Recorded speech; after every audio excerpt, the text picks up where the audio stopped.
Assalamualaikum warahmatullahi wabarakatuh. Saya Devi Rizky Kurniawati, NIM 200512140062 dari jurusan Teknik Informatika Prodi Sistem Informasi.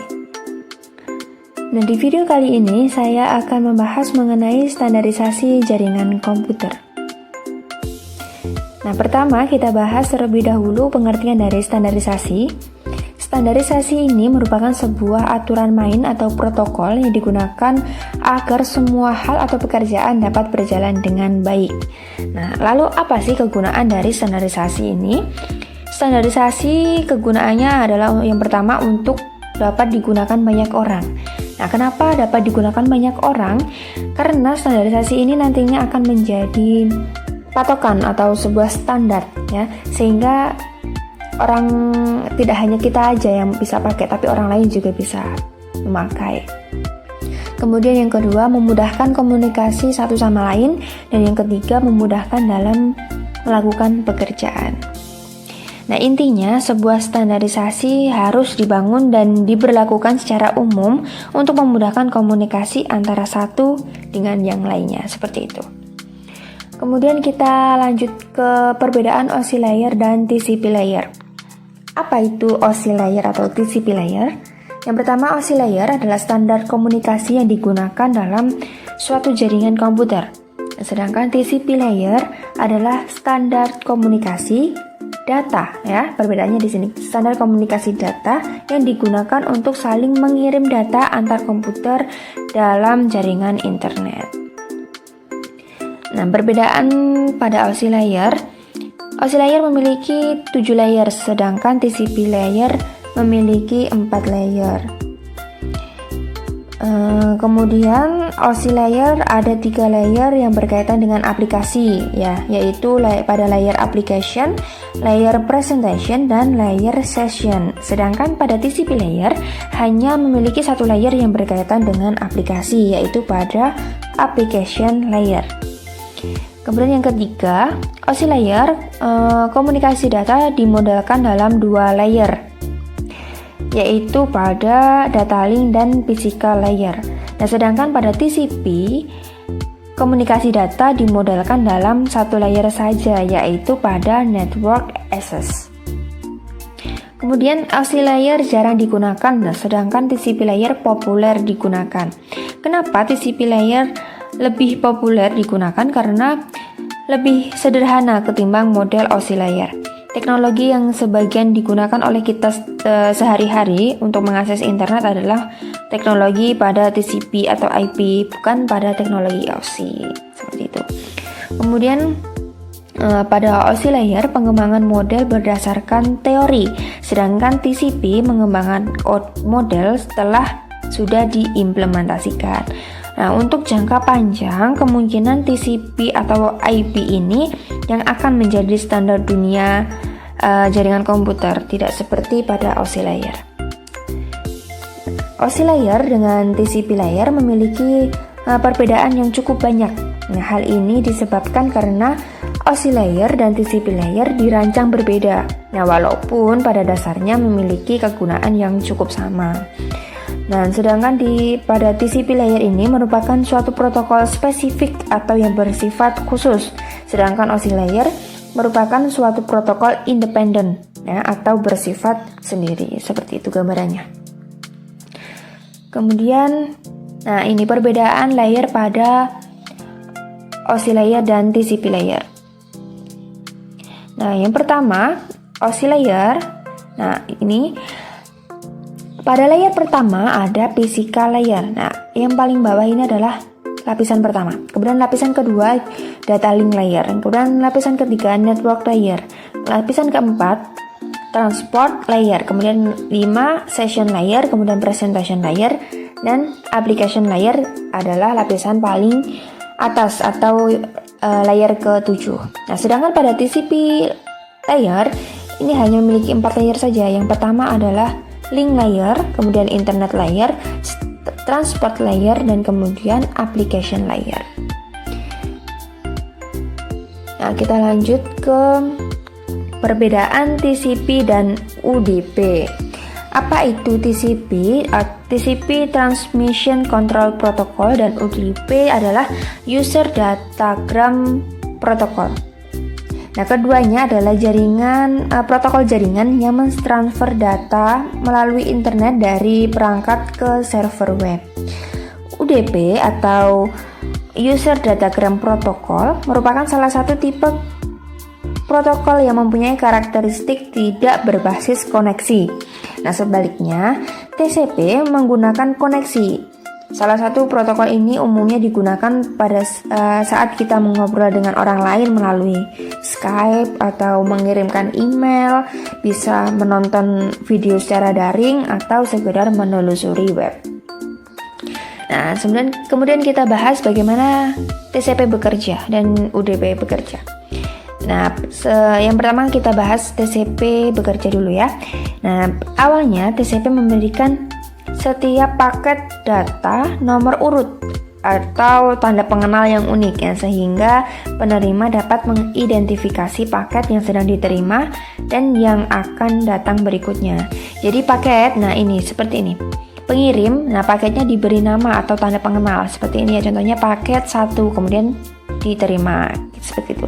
Nah, setelah paket diterima sesuai dengan nomor urut yang benar, maka penerima akan mengirimkan pemberitahuan kepada pengirim. Nah, kemudian pengirim dapat mengirimkan paket lainnya. Kemudian apabila paket hilang atau dikirim dengan nomor urut yang salah, penerima tidak akan mengirimkan pemberitahuan agar paket data bisa dikirim ulang. Seperti itu gambarannya. Kemudian bagaimana dengan UDP? UDP ini menyelesaikan pekerjaannya sama tanpa membutuhkan tanda pengenal ya, tanpa nomor urut. Nah, UDP mengirimkan data dalam aliran dan hanya memeriksa jumlah untuk memastikan bahwa data diterima tanpa kerusakan. Jadi tidak diberi pengenal seperti TCP tadi. UDP hampir tidak mengoreksi kesalahan pengirim dan tidak peduli apabila paket hilang. Hal ini membuat UDP rentan terhadap kesalahan ya, karena tidak dicek kembali. Namun positifnya UDP ini mengirimkan data jauh lebih cepat dibandingkan dengan TCP. Ya, karena ya memang tidak dicek satu persatu. Kalau TCP dia dicek satu persatu dan diberi nama. Tapi ini lebih lama ya pengirimannya, sedangkan UDP. Nah, selanjutnya kita ke network protokol. Ya. Internet protokol atau yang disingkat dengan IP ini adalah suatu aturan dasar yang dipakai untuk mengkoordinir terjadinya hubungan antar komputer, komunikasi dan perpindahan data antar dua atau lebih titik komputer. Nah, dengan adanya IP, maka komputer dapat saling berkomunikasi dan bertukar informasi. Kemudian kita ke macam-macam network protokol. Yang pertama, TCP atau IP. Ini berfungsi untuk menukar data antar komputer. Protokol tersebut tidak dapat berdiri sendiri karena pada dasarnya adalah kumpulan protokol atau protokol switch.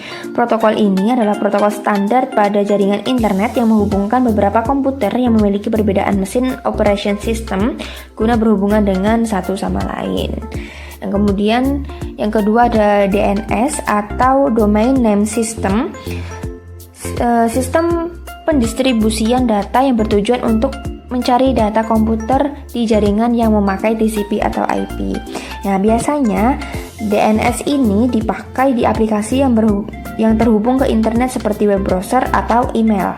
Nah, kelebihan DNS ini yaitu mudah, konsisten dan simple karena hostname tidak berubah-ubah dan cukup satu domain dalam pencariannya. Kemudian yang ketiga, HTTP atau Hypertext Transfer Protocol adalah protokol jaringan lapisan aplikasi yang dipakai untuk sistem informasi dengan menggunakan hypermedia. Protokol ini dipakai pada WWW atau World Wide Web. Nah, tugasnya adalah menerjemahkan suatu pesan agar bisa diformat dan dikirim dari server ke klien serta merespon balik. Saja yang keempat, HTTPS. HTTPS memiliki tingkat keamanan yang lebih tinggi dibandingkan HTTP, sesuai dengan namanya, Hypertext Transfer Protocol Secure.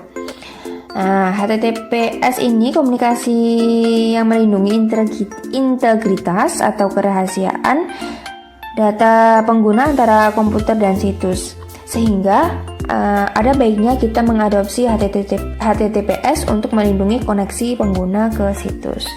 Kemudian yang kelima, FTP atau File Transfer Protocol merupakan standar penyaluran file komputer antar mesin dalam sebuah network.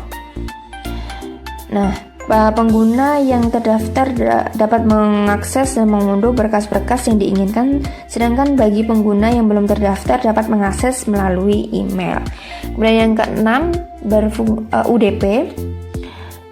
UDP atau User Datagram Protocol berfungsi untuk mengirim pesan pada suatu protokol lapisan aplikasi atau proses tertentu dalam sebuah host pada jaringan yang memakai TCP atau IP. Kemudian yang ke-7 selanjutnya ICMP atau Internet Control Message Protocol berfungsi untuk memberikan pesan error jika suatu layanan yang diminta tidak ada atau jika komputer atau router tujuan tidak dapat dihubungi. Kemudian yang ke-8 SSH atau Secure Shell ya, berfungsi sebagai media yang menjembatani pertukaran data dari jarak jauh. Nah, SSH ini memiliki kemampuan membuat keamanan komunikasi lebih terjamin dan kredibilitasnya lebih diakui. Selanjutnya yang ke-9 ada SSL atau Secure Socket Layer.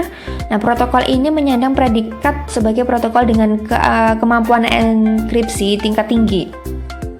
Selain kompeten dalam hal pengamanan website, ternyata juga mampu memberikan keamanan ekstra untuk aplikasi yang membutuhkan enkripsi jaringan end-to-end. Nah, selanjutnya yang ke-10 ada POP3 digunakan dalam pengambilan email, berasal dari email server karena memang dirancang dari sistem email yang mengharuskan adanya email server yang menampung email serta hingga sampai ke penerima. Dan yang ke-11 IMAP atau Internet Message Access Protocol memiliki kinerja yang lebih unggul dari POP atau Post Office Protocol karena memudahkan penggunanya saat mengambil dan mengunduh semua pesan tanpa kecuali. Dan yang terakhir ada Telnet atau Telecommunication Network adalah sebuah protokol jaringan dalam sambung internet atau local area network atau LAN. Nah, Telnet ini merupakan standar internet pertama yang berkembang pada tahun 1969. Namun dalam prakteknya banyak sekali kekurangan dan beresiko pada sistem keamanan. Selanjutnya kita bahas port. Nah, port dalam protokol jaringan TCP atau IP, suatu port adalah mekanisme yang mengizinkan suatu komputer sebagai pendukung beberapa sesi koneksi dengan komputer lainnya dan program di dalam jaringan. Port dapat mengidentifikasi aplikasi dan layanan yang menggunakan koneksi di dalam jaringan TCP atau IP. Nah, selanjutnya port dilihat dan diperhatikan dari penomorannya. Port UDP dan TCP dibagi menjadi 3 jenis, yakni yang pertama well-known port ya, yang pada awalnya berkisaran di sela 0 sampai 255. Tapi yang belakang sekali diperlebar sebagai pendukung sela 0 sampai 1023. Port number yang termasuk ke dalam well-known port selalu mempresentasikan layanan jaringan yang sama dan diputuskan oleh Internet Asic Number Authority atau IANA. Nah, well-known port dirumuskan dalam RFC 1060. Kemudian yang kedua, registered port. Registered port juga dikenal dan didaftarkan oleh IANA, tapi tidak dialokasikan secara permanen sehingga vendor lainnya dapat menggunakan port dengan number yang sama. Nah, rank registered port berkisar dari 1024 sampai 49151 dan beberapa port di selanya adalah jenis yang ketiga yaitu dynamically asserted port. Nah, mungkin sampai di sini pembahasan dari saya mengenai standarisasi jaringan komputer. Terima kasih sudah menyimak. Semoga bermanfaat. Wassalamualaikum warahmatullahi wabarakatuh.